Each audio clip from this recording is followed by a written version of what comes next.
एक छोटे से गांव में सुबह हो रही थी। सूरज धीरे धीरे निकल रहा था। उसी गांव की एक झोपड़ी में रहता था एक छोटा सा लड़का, चिंटू। वह बहुत गरीब था, लेकिन उसकी आंखों में बड़े सपने थे। चिंटू के पापा खेतों में मजदूरी करते थे और माँ घर घर काम करती थी।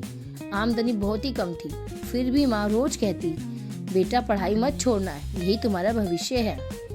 गांव के बच्चे खेलते रहते थे, लेकिन चिंटू किताब लेकर एक कोने में बैठ जाता था। खेल से ज्यादा उसे पढ़ाई से प्यार था।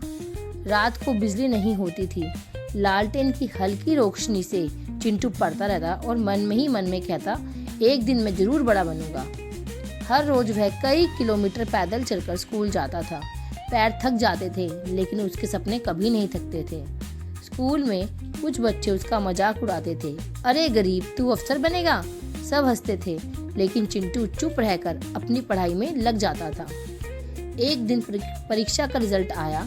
टीचर ने कहा, चिंटू तुम फेल हो गए। यह सुनकर चिंटू का दिल टूट गया, आंखों में आंसू आ गए।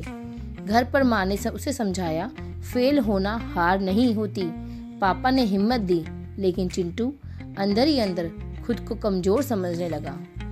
उसी दिन गांव के बाहर एक बूढ़े बाबा ने उसे उदास से बैठा देखा और चुपचाप उसके पास आकर बैठ गए। बाबा बोले, बेटा, सबसे बड़ी ताकत है खुद पर विश्वास। जो खुद पर विश्वास करता है वही जीतता है। चिंटू ने पूछा, क्या मैं भी? बाबा मुस्कुरा दिए। उन शब्दों ने चिंटू की जिंदगी बदल दी। उसी दिन उसने तय कर लिया, अब वह कभी हार नहीं मानेगा। दिन में वह माता पिता का काम में हाथ बटाता और रात को देर तक पढ़ता।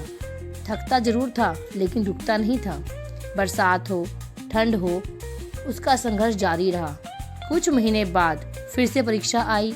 इस बार उसके मन में डर नहीं था। टीचर ने मुस्कुराकर कहा, चिंटू तुम इस बार टॉप हो गए हो। यह सुनकर उसे अपनी कानों पर विश्वास नहीं हुआ। माँ पापा खुशी से रो पड़े। पूरा गांव चिंटू की सफलता पर गर्व करने लगा। कुछ सालों बाद चिंटू एक बड़ा अफसर बनकर अपने गांव लौटा। बच्चों से उसने कहा, अगर मैंने खुद पर विश्वास ना किया होता तो आज यहाँ ना होता। और यहीं से हर बच्चे को एक नई उम्मीद मिलती है। इस कहानी से हमें यह शिक्षा मिलती है, जो व्यक्ति खुद पर विश्वास रखता है और लगातार मेहनत करता है, उसे दुनिया की कोई ताकत आगे बढ़ने से नहीं रोक सकती। धन्यवाद। अगर आपको मेरी कहानी पसंद आए तो लाइक, सब्सक्राइब और शेयर जरूर करिए।